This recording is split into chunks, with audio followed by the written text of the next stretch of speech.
You ever made a mistake in marketing? All the time. Not me. Oh, okay. Never once. Never misspelling. Never anything. I'd say that's my biggest downfall is misspellings and grammar errors.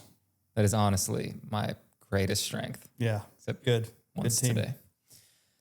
So I'd love to talk about some of the biggest mistakes we've made in our marketing careers, which have been different from each other. And Yeah.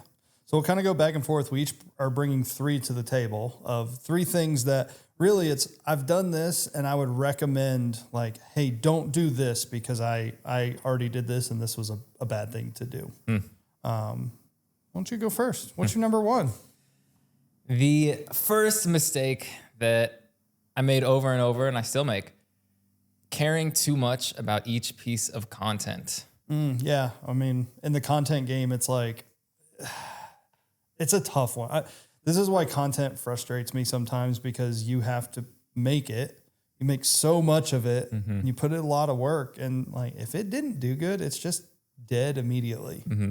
I used to have like be very, very black and white. Either like, I don't care about this at all. Screw it, I'm putting it out. Or like, I care about this so much. And when I started doing like video and stuff, it was cared about everything so much because they were single projects. And then I started working with you and we're putting out like 100 to 200 videos a month. And I'm like, oh, I can't care about any of these like that. Yeah. We started talking about like that and kind of coming up with our philosophy on putting out content kind of thing. And, you know, if you do a scale of 1 to 10, like 10 being the best piece of content you've ever seen, 1 being the worst, most content falls like in the 5 and below. Like if it's a not business or a very poorly done business. So I'd say that's like a majority of the content you see out there. Then to go from 5 to 7, it's really just like a second person doing it. And it's not like the owner that might not know anything about it. Yeah. So it's like you went away from making or using templates on Canva to starting to customize some stuff. Great, cool. Or you just started using video. To go from a 7, which is like below average video and like below average graphics, to I would say a 9 or 8.5, 9, where it's like, oh, it looks very high end, very professional. You know, it's doing the job. I would say what we try to put out is that 8.5 to 9 every time, because we know what it takes to go from 9 to 10. The amount of time that you have to put into it, it doesn't equate to the speed that you need on social media. Yeah. It's like 1 mile from 5 to 7 and then maybe 5 miles from 7 to 9 and then 150 miles from 9 to 10. Yeah. And I don't think the benefit you get out from the difference between a 9 to a 10 isn't equating to the effort we got to put in. And so when we make 10s, we try and make those as ads that are going to be ran for a while. And if it's organic, it's like, oh, well, 8.5, 9 is probably good enough because it's going to be dead in like 2 days. Yeah. Yep. Care too much, get stuck. What's your first one? First one for me. Don't neglect in-person and traditional marketing. So when I jumped into my role in having a marketing company, everything I wanted to focus on was digital, and because it was the hot new thing. And so I stopped caring about in-person and traditional style marketing. You know, mailers, billboards, shaking hands, going to events, networking, and quickly after, not quickly, it was a couple of years it took me to realize, well, in person is honestly where you build your best relationships that you probably make the most money from. So, that was a big one for me of shifting focus of not only thinking on the internet. Now it's like, hey, I'm very good on the internet. I want to supplement your in-person event, hand-to-hand combat you do with your marketing with the stuff that people see on the internet. It makes those in-person conversations easier, gets your foot in the door for a lot of things that you might not have in the past. But yeah, like I originally was like, I shut off all in-person stuff, and that was a bad mistake. That's probably like the downfall of tons and tons of digital marketing people, employees, and everything because and everything's internet based. We run a digital marketing company, but like, don't neglect in person. There is a lot of money to be made by that. Yeah. Yeah. Number two, 2, not tracking results. I have sometimes I have to put a lot of work in to tame my analytical brain to force it to work. Yeah. But that's one of those things. It's like when you combine that with my first one, care too much, put it out, and then you don't look at what it did. You never learn anything, and you care too much about everyone. I think, I would say I'm very good at that because when you got here, you're like, oh, you have this whole marketing metric sheet that we have to every Monday put in the numbers from the previous week. Yeah, because that's how I make my decisions. Yep. So I like to test it for a while. Like usually we go quarterly. So like this is our plan for the quarter. We run it for the quarter. Then we have the data to say, did it work? If yes, do more. If no, we need to adjust. Yeah. Or we're just not doing a very good job at it. Yeah, I didn't track for a while. I've only been tracking well for the past 2 years. Yeah. So yeah, I feel you. You got to learn what to do, what did and did not work. Yeah. Can't market based on vibes. Yeah. I still hate typing the spreadsheet though. Yeah. Number 2 for me, post, and this is a very true to where we're currently at too. Posting to social media without an end goal. So most businesses they have an end goal of, I want to make more money. I want to get more customers.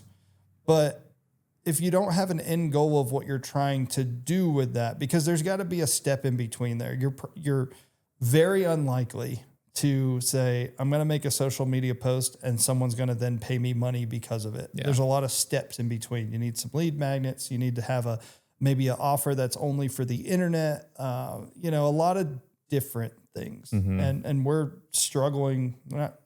We're thinking through how we want to do this better. Because right now we're posting videos. We know what the end goal is, but we haven't created a place for people to sign up and click and get the end goal. Yeah. Which is, we're going to build some sort of community for small business owners and professionals and marketers to go in and have someone and other like-minded individuals to ask questions and pull from each other's information, because that's where we usually get our best marketing ideas is talking to the other business owner we do marketing for. But yeah, that's our end goal. We just haven't implemented the call to action to get people to start doing that. But yeah, we originally started with well, what are we going to do? Because we had no audience. We're like, well, let's try and build the audience first. And we're getting some traction. So I was like, all right, we need to figure out the end goal before we do too much more. End up going nowhere. Yeah, because now we need to implement it, and we have not yet. Yeah.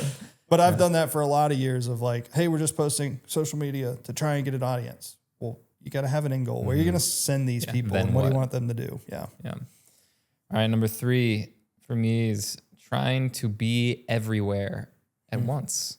Yeah, that's a hard one. Yeah, I mean, it was even just in my career journey, it's I can't sell myself to, you hired me, right? I didn't come, I kind of did, but it's kind of just more the nature of what we do. But I'm like, oh yeah, well, I can do, content, or I can do videography, or I can do SEO or all these different things. And it's and then specifically to marketing for other businesses, it's well, yeah, I want to be on Facebook and Instagram and X. I also want to be on YouTube. I heard TikTok's taking off. And that's one of the biggest things I've learned working with you is get good at one thing. Yeah, we say no a lot, and it's hard because people are willing to pay us money and want us to do more things than what we're willing to do. And the reason we say no is it's unscalable for us. So for you individually, you can't scale yourself up if you're doing 100 different things. And then on the other side of it is we can't be as good as what we want to be for what you're paying for. I want to be above average at a lot of things, but I want to be very good at the one thing you're paying me for. Yeah. So if you're a marketing director or you're an individual that owns a business, yeah, you probably need to be average to above average at a lot of different things. You're going to spread yourself thin. But when you're hiring a specific company or a specific person, I want to hire the best at that one thing. Yeah. Because you get way more out of it. Definitely. Yeah. That's a hard one. I mean, that's like, I didn't get into that until I was like in my 30s. Yeah. So you got a little bit. not as long when you think about it. But you got some time though. All right. Number 3 for me. And I'm going to be harping on this point a lot on this channel because I think it's made such an impact is, be a better copywriter. Like write better. People write bad. Like people are just bad writers. And it's not writing better of like, well, I can write better sentences. It's how can you write better stories? How can you write more persuasively?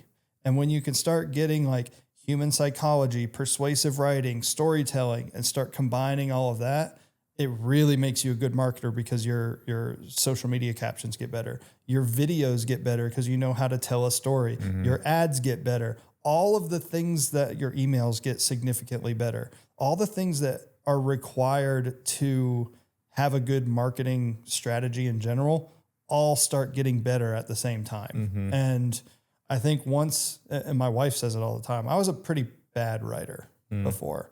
Probably 28, 29 is when I started like focusing on writing a little bit better.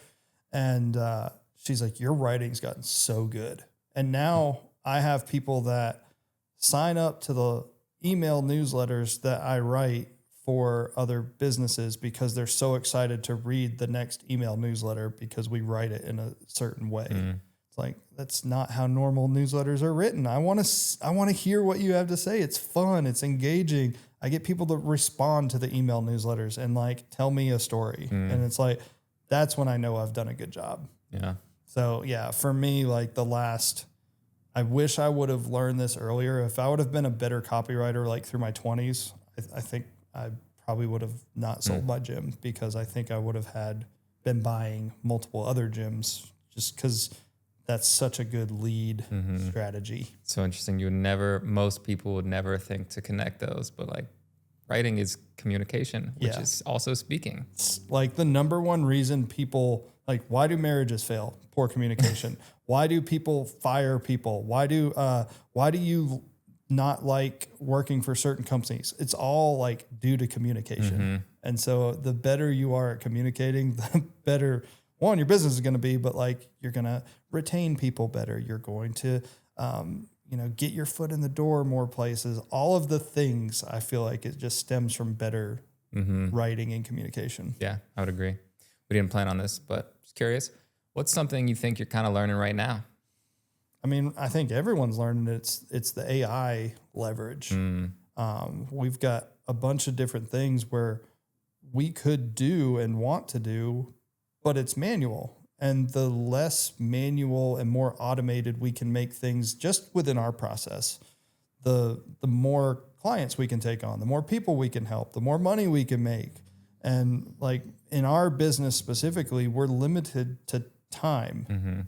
I mean, it's unfortunate that our business is essentially trading time for money. Yeah. I don't want that as a business, but we do well with it. So that's what we're going to do. So how can we leverage automations and AI to help us gain more time back so we can work with more people? I think that's the biggest learning thing I'm doing. And I know that's not like a philosophical one, but it's more of like that's the biggest needle mover in our business right now is if we can learn that, we're probably doubling the business.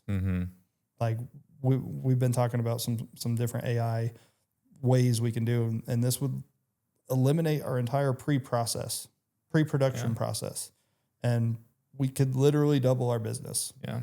Well, and we don't need to add anybody, like just you and me, and it's big. Yeah. Yeah. I think it takes something I've noticed with that is it's actually taking a little bit of unlearning. You say you're making a sandwich, you're like, how to make a better sandwich? Let me add this. And I think there are some things that we're going to realize, actually, I need to take the cheese off.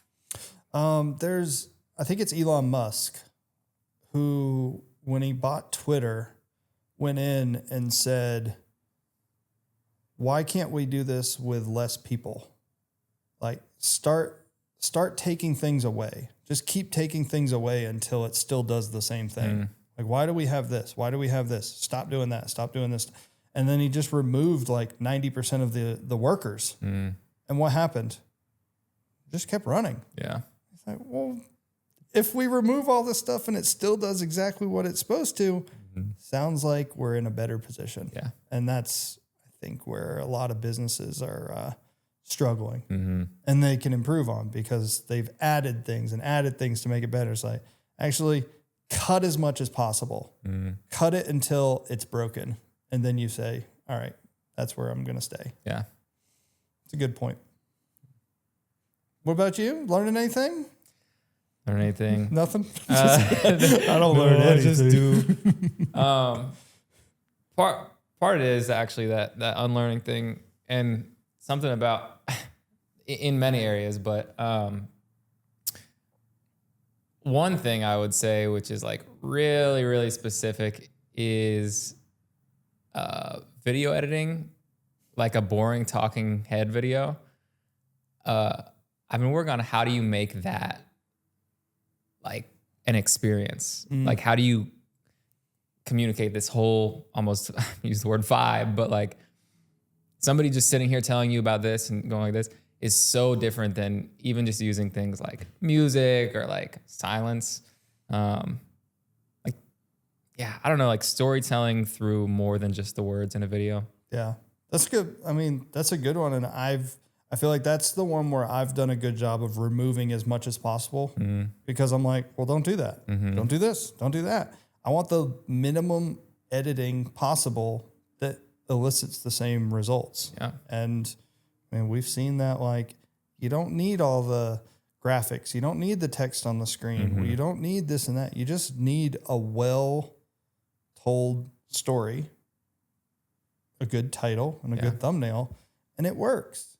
So you don't need to spend 5 hours editing a 2-minute video because it doesn't get you any more results than editing 1 hour for a 2-minute video. Yeah. Yeah, good points. Only other thing I'm learning is yoga. Right now I'm learning to see if this back will feel better.